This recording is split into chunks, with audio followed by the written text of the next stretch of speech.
Wassalna għat-tielet parti ta' dina sensiela li semmejnija l-aktar post sagru fid-dinja, il-post l-aktar sagru fid-dinja. U issa, allura nimmaġina li kulħadd jaf li qegħdin nitkellmu fuq dika li hija msejħa l-għolja tat-Tempju ġewwa Ġerusalemm fejn illum hemm l-istess muskeja tal-Musulmani li qed taraw warajja fir-ritratt. U bħalma għadna fil-żewġ programmi l-oħra, dana kien il-pjan talla li f'dak il-post jażel li jintaqa' mal-bniedem. Kien f'dan il-post li Alla ordna lil Abraham sabiex jissagrifika lil Isakk. Kien f'dan il-post illi Alla der f'ħolma lil Ġakob u anke l-anġlu tal-mulej is-Sara miegħu f'dan il-post. Kien dan il-post li Mosè irrefera għalih bħala Alla il-post qed jurikom il-post fejn intom tagħmlu is-sagrifiċċji tagħkom. U aħna nafu li s-sagrifiċċji kienu jsiru fit-tempju fuq il-għolja. Rajna wkoll fit-tieni programm kif wara li David għamel ċensiment li Alla ma rridux jagħmel u Alla kkastigah bil-pesta, Alla waqqaf il-pesta fuq l-għolja ta' Morea li hija l-istess għolja li fuqha qegħdin nitkellmu, l-istess post li fuqha qegħdin nitkellmu.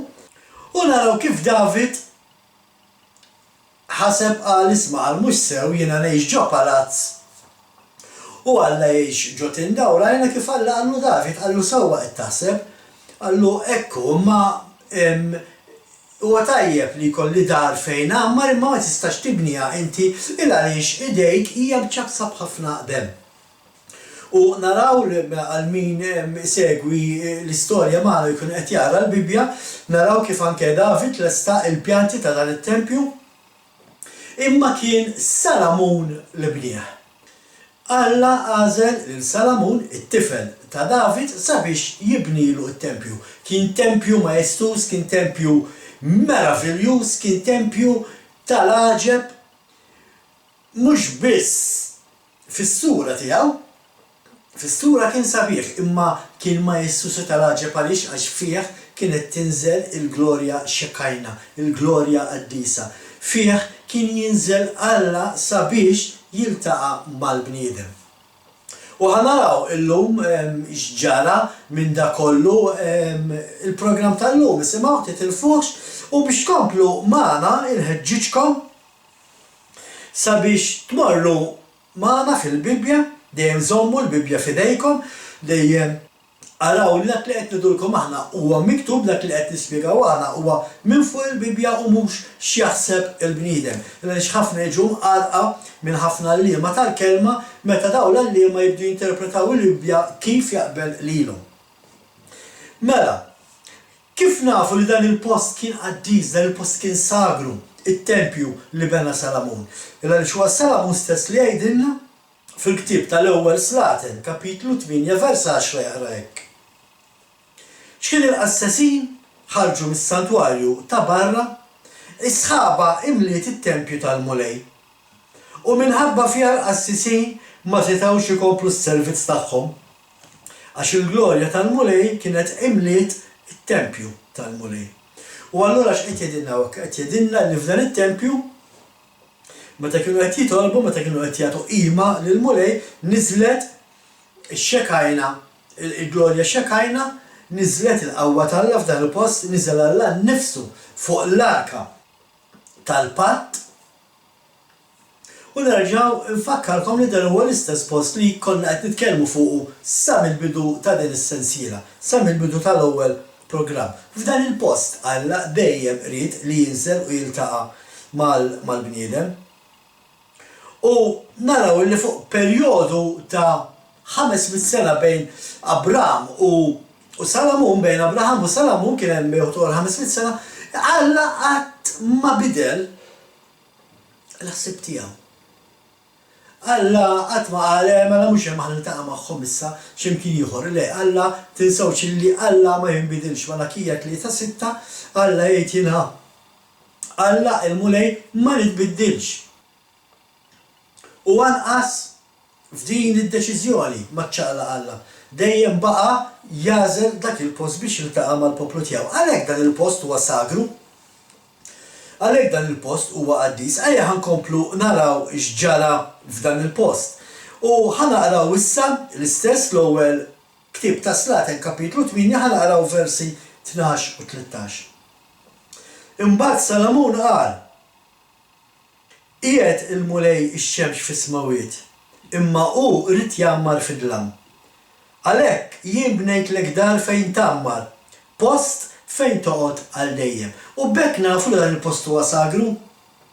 Bekk nafu li dan il-post huwa qaddis għaliex huwa post fejn Alla jammar fih għal dejjem.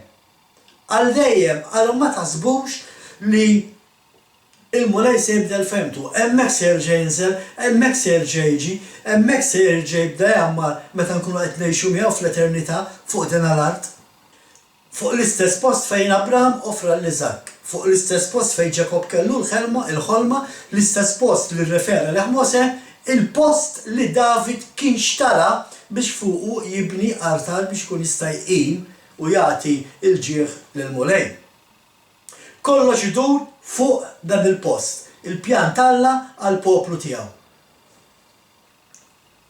Il-pjan Alla kien biex jiltaqa' mal-poplu ta' Iżrael jew għall-poplu tiegħu. Imma mhux għall-poplu Iżraelit biss. Ma nistgħux nifqu naħsbu u ngħidu Alla rrid jiltaqa' biss mal-poplu Iżraelit. Ejja ħanaraw x'jaqraw versi 41 u 43 tal-istess kapitlu. Il-ktib tal-ewwel Slaten, kapitlu 8, versi 41 sa 43. U l-barrani wkoll li mhux mill-poplu tiegħek ta' Iżrael, meta jkun sema bismek il-kbir u l-qawwa jgħidejk u d-driegħek merfuħ, u jiġi minn art imbeda minħabba fismek u jitlob f'dan it-tempju, isimgħu mis-sema li hi amartek u għamel kull ma jitolbok il-barrani biex ikunu jafu bismek il-ġnus tal-art u jibżaw minnek bħal poplu tiegħek Iżrael. U jarfu ismek jissejjaħ fuq dan il-tempju li bnejt jien. Mela x'qed jgħid Salamun, qed jgħid isma' hawnhekk ma jiġux biss in-nies ta' Iżrael, jiġu nies minn madwar id-dinja kollha. U qed jgħidu mulej meta jiġu hawn jitolbuk isma' talbhom. Kif nafu li dan seħħ? Nafu li dan seħħ kien għaliex aħna nafu li fil-liġi tiegħu il-mulej fil-kmandamenti li tagħna sabiex nimxu magħhom, Alla għalilna li 3 darbit fis-sena irridu mmorru Ġerusalemm għal festi, għal 3 festi partikolari. Dana dejjem baqa' jiġri sakemm kien hemm it-tempju. Il-mument li ma kienx hemm it-tempju din ma nistgħux neqgħu nagħmluha.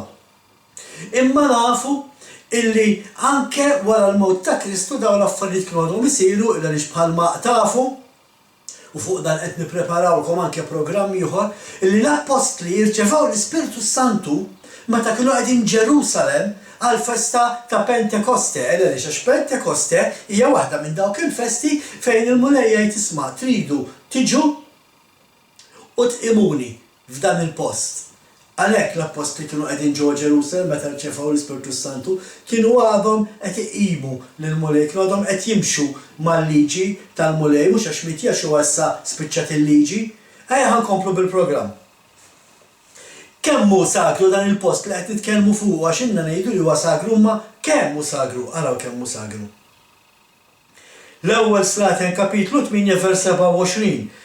Imma tgħid tassew li Alla se jgħix fuq l-art. Ara, lanqas biss ismawiet u ismawiet ta' ismawiet ma jesawk. Aħseb u wara dan id-daqsxejn ta' tempju li bnejt jiena. Salamun qed jgħid mulej inti tant inti kbira qas is-sema ma tesak. Kif jista' jkun inti ħatammar ġo dan it-tempju?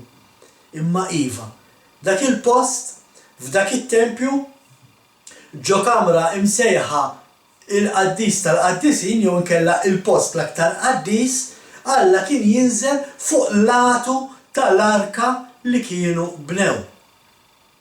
Fejn kienu jżammu l-kmandamenti. Kien jinżel hemm Alla biex jiltaqa' mal-poplu tiegħu. Daqshekk huwa sagru dana il-pajjiż. U allura issa ħanimxu naqgħu fl-istorja biex naraw x'ġara għaliex telqet il-glorja xekkajna minn dan il-post. Għaliex il-glorja talla kienet telqet minn dan it-tempju u sal-lum għadna ma narawx dik il-glorja xekkajna tammar ġonofsna għalkemm nafu l-mulej qiegħed magħna u bħala poplu tiegħu jammar ġo fostna ma maħniex naraw dik il-glorja qaddisa li kienu jaraw daw in-nies. U ħanaraw kemm kienu jaraw din il-glorja xekkajna id-differenza li tagħmel għal-jom daw in-nies. Ħankomplu narawhom. U bħali tafu li kien hemm il-qasma ta' Iżrael u l-poplu tan-naħat isfel it-tribu ta' Ġuda u dak ta' Benjamin u xi ftit mill-Leviti li kien hemm magħhom kienu ttieħdu fl-eżilju ġewwa Babilonja.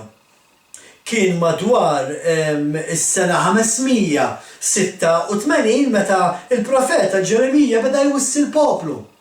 U għallhom jekk mintomx ser idduru mill-idolatrija tagħkom. Jekk mintomx ħatibdew iżommu s-sibt qaddis, jekk mintomx ħatoqgħodu attenti li ma tiklux laħam maħmudx li mhuwiex ikel, jekk mintomx ħatiċċelebraw il-festi tal-mulej, imma tiċċelebraw il-festi li toħolqu intom, għallhom il-glorja qaddisa ħadd titlaq minn ġo nofsna.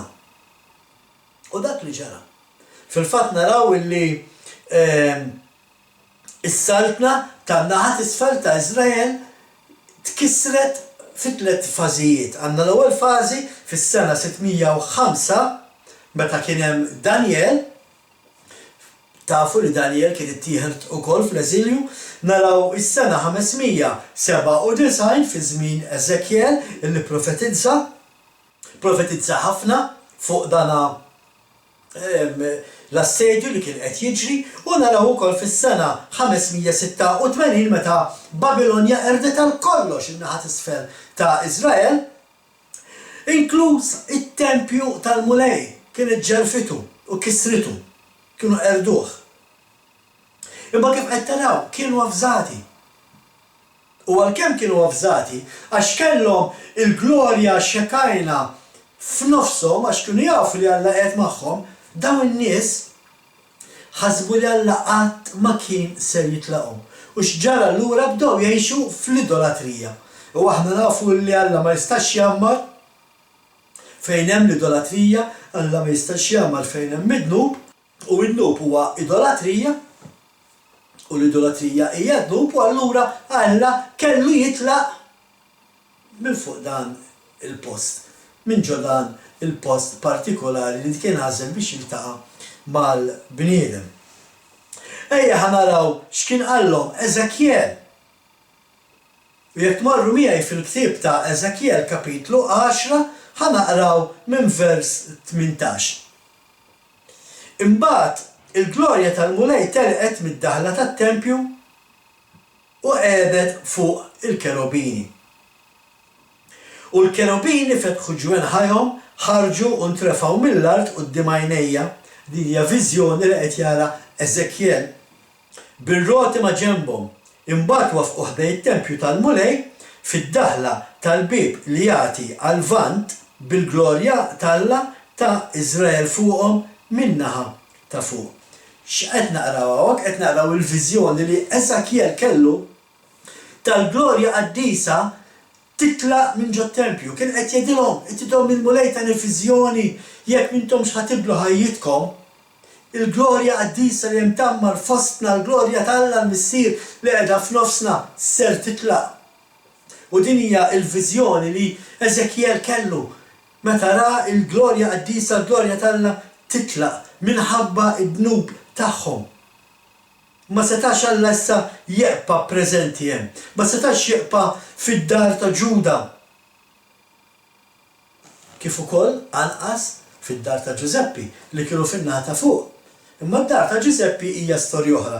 Għaliex waqt li d-dar ta' Ġuda ġiet lura mill-Babilonja wara 70 sena, id-dar ta' Ġuseppi, in-naħa ta' fuq ta' Iżrael, ġiet inferxa mad-dinja kollha. L-Asserjani qabdu l-lut kollha li kienu joqogħdu fin-naħa ta' fuq ta' Iżrael u ferxuhom mad-dinja kollha. U mbagħad l-Asserjani għażlu nies huma biex jiġu jagħmlu ġo Iżrael. U għalhekk ħafna nies li anke llum dixxindenti ta' dawk in-nies ta' dak iż-żmien mhumiex Iżraeliti indiġeni tal-pajjiż imma huma nies barranin. Imma aħna nafu li l-art hija mweda għall-poplu tal-Alla u hekk il-poplu tal-Alla llum qed iqum mir-raqda spiritwali. Qed iqum qed jara revival fejn qed naraw in-nies jerġgħu lura lejn it-Torah permezz ta' Jaxua il-Messija. Daw in-nies qed jerġgħu lura issa inferxin mad-dinja kollha il-fdal ta' dawk in-nies. Nidulhom aħna r-remnant il-fdal ta' dawk in-nies li kienu ġew inferxa illum għax Alla jaf min huma qed isejħilhom lura u magħhom jistgħu jiġu ħafna iktar. Basta jemmnu f'Jaxua l-Messija u għax jemmnu fil-mewt u l-qawmin mill-mewt ta' Jaxua l-Messija jażlu li jimxu mal-liġi tal-Alla. U Alla jsejħilhom lura. U allura x'qed naraw? Qed naraw hawnhekk in-naħa t'isfel issa t-tributa ta' Ġuda u ta' Benġamin u xi ftit mill-Leviti li kien hemm magħhom ittieħdu fl-eżilju u l-glorja Xekajna telqet minn dan il-post. U hawnhekk fejn sibu min jargumenta u jgħid issa m'għadux sagru dan il-post. Dan il-post m'għadux qaddis bħalma kien għaliex għax m'hemmx il-glorja Xekajna tagħmar fih. Imma meta naqraw il-ħajja ta' Jaxua fil-Vanġelu, naraw li għal Jaxua dan il-post għal volja ma kienx hemm il-glorja qaddisa, xorta għalih kien sagru. Tant illi narawh iservi fit-tempju. Tant kien sagru għalih Jaxua illi kien iservi f'dan l-istess tempju. U nafu li kien sagru qaddis, illa li Jaxua allura kien jgħix hemmhekk. Kien irridu nerġgħu nislu fl-istorja biex nerġgħu naraw għalfejn kien sagru fi żmien Jaxua. Ma kienx hemm il-glorja Xekajna, ma kienx hemm il-glorja qaddisa, ma kienx hemm dik l-isħaba tinżel fuq l-arka tal-patt. Għax anqas l-arka tal-patt ma kien hemm. Imma ejja ħanaraw x'tgħidilna l-istorja għalfejn kien daqstant sagru dan il-pajjiż.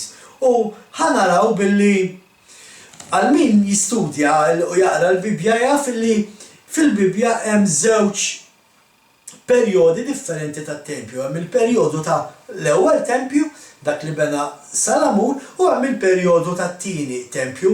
L-istess tempju ta' Salamun imġarraf illi meta ġew lura mill-eżilju ta' Babilonja reġgħu irranġawh, reġgħu bnowh u reġgħu tellawh kif suppost. Fil-fatt naraw il-perjodu tal-ewwel tempju beda minn żmien Salamun fis-sena 1000 sena sa 500 sena qabel Kristu. F'dat tempju għamel 500 sena.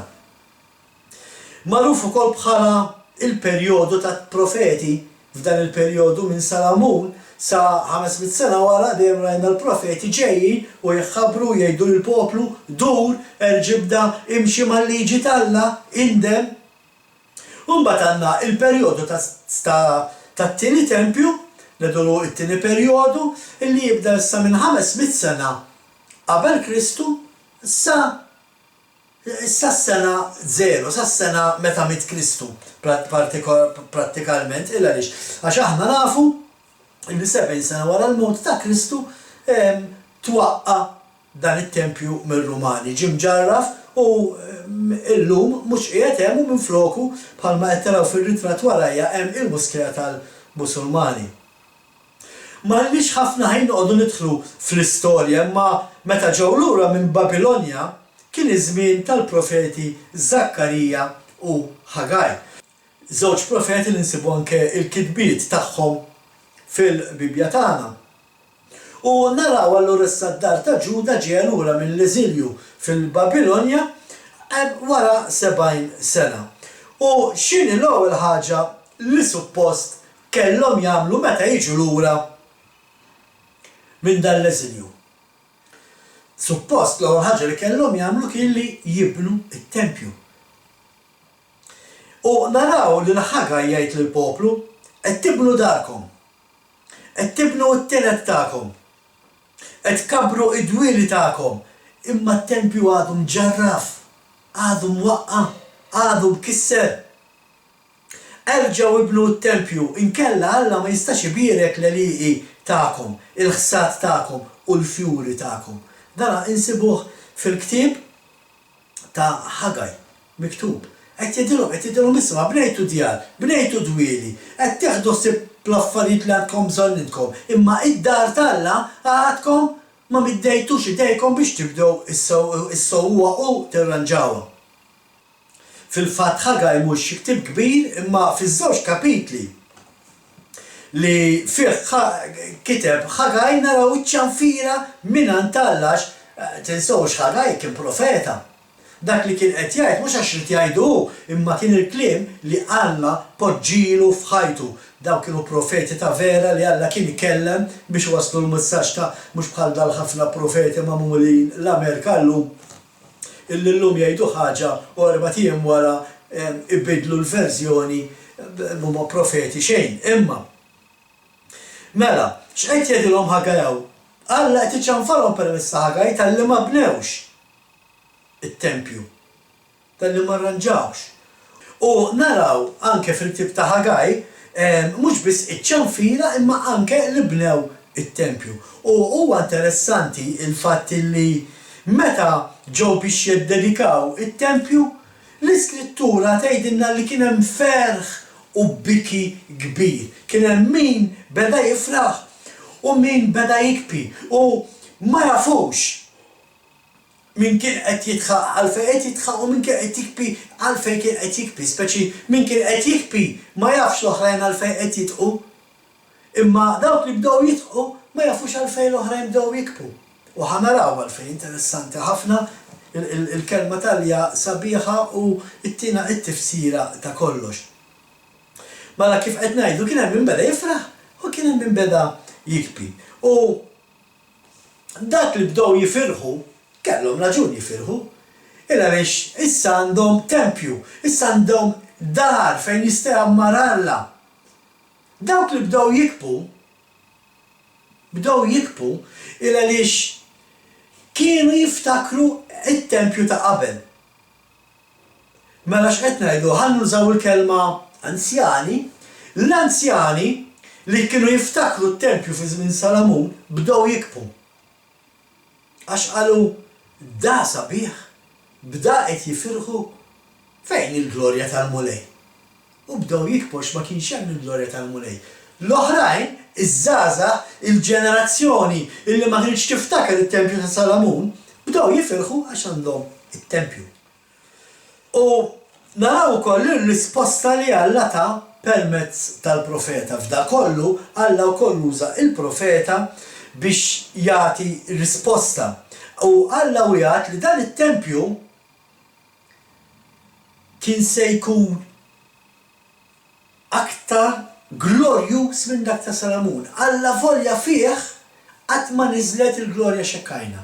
Avolja fih qatt ma niżlet il-glorja qaddisa. Avolja fih qatt ma niżlet dik l-isħaba li tirrappreżenta l-Alla. Imma Alla qallhom dan il-post qed ikun glorjuż iktar mill-ewwel tempju. Allora x'qalilna il-mulej permezz tal-profeta Ħagaj. Ħagaj it-tieni kapitlu ħanara minn versi 6 sa 9. Għax hekk jgħid il-mulej tal-eżerċiti, dalwaqt ftit ieħor biss u jiena neżżes is-smawiet u l-baħar u l-blat. Dalwaqt l-emixi. Vers 7. U nqanqal il-ġnus kollha u l-ġid kollu tal-popli jiġi kollu hawn u nimla dan it-tempju bil-glorja jgħid il-mulej tal-eżerċiti. Tiegħi l-fidda u tiegħi d-deb, oraklu tal-mulej tal-eżerċiti. Vers 9. Il-glorja tal-aħħar ta' dan it-tempju tkun akbar minn ta' qabel. Qed tisimgħu x'qal il-mulej fuq dan it-tempju issa li rranġaw. Il-glorja ta' dan it-tempju l-aħħar wieħed ħadd tkun ikbar minn dak ta' qabel. Jgħid il-Mulej tal-Eżerċiti u f'dan il-post jiena nagħti islim, oraklu tal-Mulej tal-Eżerċiti. Hawnhekk sela qilbu naqra translation vers wieħed bl-Ingliż. Bil-fors ikonna nagħmluh ħanara eżattament. Xi tajt? Il-kelma f'dina l-Bibja fil-fatt dina il-Bibja li hija ta' Sajdon vers 9 tinterpretaħ hekk. Ikbar ikun sebħ din id-dar tal-aħħar minn tal-ewwel jgħid il-Mulej u f'dan il-post nagħti islim. Interessanti li naraw l-istess vers 7 fejn jgħid u nqanqal il-ġnus kollha u jiġu it-teżori tal-ġnus kollha u nimla din id-dar bis-sebħ jgħid il-Mulej tal-Qtajja. Trem, għawak se jkollna naqilbu ftit għal translation bl-Ingliż. Għaliex it-translation hawnhekk bil-Malti u anke f'ċertu Bibji bl-Ingliż, ta' mhux bil-Malti biss, it-translation mhijiex 100% korretta. Fil-fatt se naqra mill-Bibja li kien msejħa King James Version għalkemm jiena minix wieħed midħla tagħha ħafna din il-Bibja minħabba ċerti affarijiet li fiha li ma naqbilx magħhom, imma dan il-vers għal xi raġuni partikolari kienu qalbuh kif suppost. U vers 7 ta' tieni kapitlu ta' Ħagaj jaqra hekk. And I will shake all nations, and the desire of all nations shall come. The desire of all nations.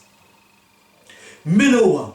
Fuq min qed nitkellmu meta qed nitkellmu the desire of all nations. Huwa d-deb u l-fidda li nixtiequ in-nazzjonijiet. Nazzjonijiet jixtiequ jiġi Jexxua. Lilu qed nistennew. L-situ s-Salvatur tagħna. U għalhekk hawnhekk il-Mulej kien qed jgħid illi qatt jimla dan il-post b'dak bix-xewqa tan-nazzjonijiet. U naraw illi dina seħħet fil-fatt din hija waħda minn dawk l-iskritturi li tipponta fl-Antik Testament tipponta li Jexxua u għalhekk tkun ġiet mibdula anke mill-oriġinali. Anke meta jkunu qed jaqilbu il-Bibja ċertu nies li għandhom skop għax ma jemmlux f'Jexxua. Dan il-vers idawruh għaliex dan il-vers għalkemm fl-Antik Testament jipponta lejn Jexxua il-Messija u ma tistax tinnega lil Jexxua meta taqra dan il-vers. Imma dawk li nnegawh ibidlu il-kliem ta' dan il-vers biex iġibuh allura issa jirreferi mhux għax-xewqa tan-nazzjonijiet imma għall-ġid tan-nazzjonijiet. U aħna nafu li bejn il-kelma desire u l-kelma ġid hemm differenza kbira. Ġid hija wealth u desire mhijiex ġid hija xewqa, x-xewqa tan-nazzjonijiet. U hawnhekk nedil fejn qed ngħidilkom illi l-iskribblut jibdlu l-iskrittura għax hekk jaqbillhom. Il-glorja ta' dan it-tempju tkun akbar minn ta' qabel u f'dan il-post jiena nagħti islim. B'referenza għat-tieni tempju dan kien glorjuż għaliex? Għaliex Alla qal isma' dan it-tempju se jkun aktar glorjuż mill-ewwel wieħed.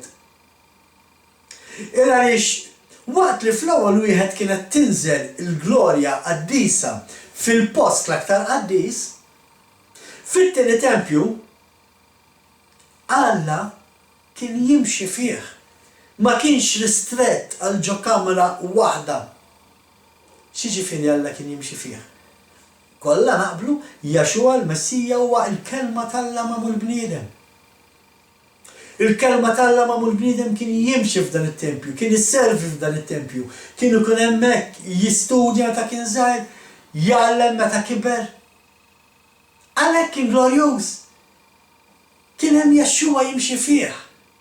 Il-glorja tiegħu kienet ħafna ikbar minn ta' żmien Salamun, fejn il-glorja qaddisa kienet ristretta l-ġo kamra biss fuq l-arka tal-patt.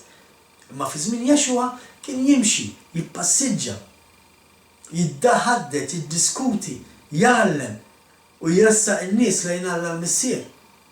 Għaliex għax hu kien il-kelma tiegħu, il-kelma ta' Alla. Għalhekk huwa glorjuż dan il-post aktar minn ta' qablu. Issa speċi mhux aktar isħaba, imma il-kelma ta' Alla magħmula bniedem qiegħda tagħmel mal-poplu tiegħu. Litteralment kienet tagħmel mal-poplu tiegħu. Kien ikun f'nofshom, mhux biss ġo tempju kull imkien, imma fit-tempju post partikolari.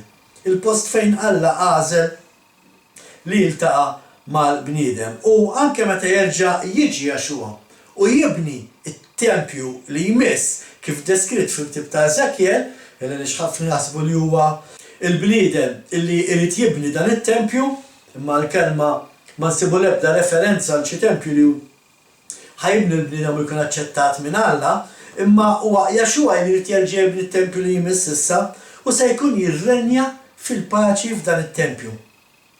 U għal darb'oħra terġa' tinżel il-glorja qaddisa ġo fih. U ħafna jgħidu li wara li telqet il-glorja qaddisa minn ġewwa dan it-tempju allura issa Alla ma kienx għadu aktar jinstab fit-tempju. Jexua ma jaqbilx ma dan. Għal Jexua meta kien f'din id-dinja l-għolja ta' Morea fejn kien hemm it-tempju kienet ċorta post speċjali, post sagru u post qaddis. Għaliex? Għax Alla xorta kien għadu fit-tempju permezz ta' ibnu il-Messija Jexua. Kif nafuh dan? Ġwanni, l-ewwel kapitlu, l-ewwel vers. Fil-bidu kien il-verb u l-verb kien ma' Alla u l-verb kien Alla. Il-verb, kelma oħra, il-verb hija il-kelma kelma. Fil-bidu kien il-kelma u l-kelma kienet ma' Alla u l-kelma kienet Alla. Mbagħad naraw Ġwanni l-ewwel kapitlu, l-istess kapitlu, vers 14 fejn jgħid u l-verb sar bniedem u għammar fostna u aħna rajna il-glorja tiegħu. Mela hemm kienet il-glorja xorta. Ġwanni qed jgħidilna meta kien hawn Jexua aħna rajna l-glorja ta' Mela meta Jexua kien qed jimxi fit-tempju, il-glorja ta' Alla kienet qiegħda hemm fit-tempju. Nerġa' ngħid mhux ristretta ġo kamra waħda, imma jimxi mat-tempju kollu, mhux biss ġo t-tempju anke barra, imma l-glorja ta' Alla xorta kienet hemm. Ġwanni qed jgħid li kienu rawha meta kienu raw lill-Messija. Il-glorja li għandhom il-Missier bħala ibnu l-waħdini mimli bil-grazzja u l-verità.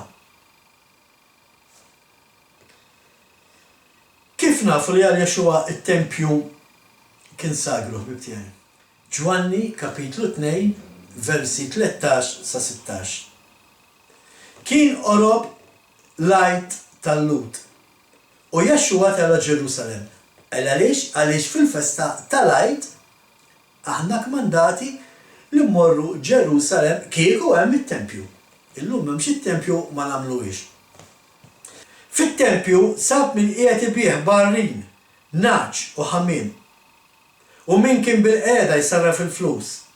Għamel sawt mill-ħbula u keċċihom il-koll il-barra mit-tempju. U bin-naċ u l-barrin tagħhom xerret il-flus ta' dawk li kienu jisarfu u qalbilhom l-imwejjed. U l-bejjija tal-ħamim qalilhom warbu dawn minn hawn u dar missieri tagħmluhiex dar in-negozju. Jexua seta' qalu hija b'daqshekk billi qed jagħmlu hekk, issa m'għadux qaddis il-post. Issa m'għadux sagru għax m'għandx il-glorja tal-Alla le. Għal Jexua kien qaddis dak il-post, għal Jexua kien sagru dak il-post, u għalhekk għamel li għamel hekk irrabja biż-żel u bl-imħabba li għandu lejn Alla l-Missier. Rari kienu qed iwaqqgħu l-post l-aktar sagru fid-dinja għażżeb lieh u keċċihom. B'hekk nafu kemm hu kbir u sagru dan il-post. Allum ħanifquha inkomplu darb'oħra, naħsbu li huwa l-aħħar programm, l-aħħar wieħed li ġej. Allura tkun sensiela 4 programmi. Nispera li qed tieħdu pjaċir tisimgħu dan it-tagħlim. Jekk intom interessati tkunu tafu aktar, tisimgħu aktar tagħlim.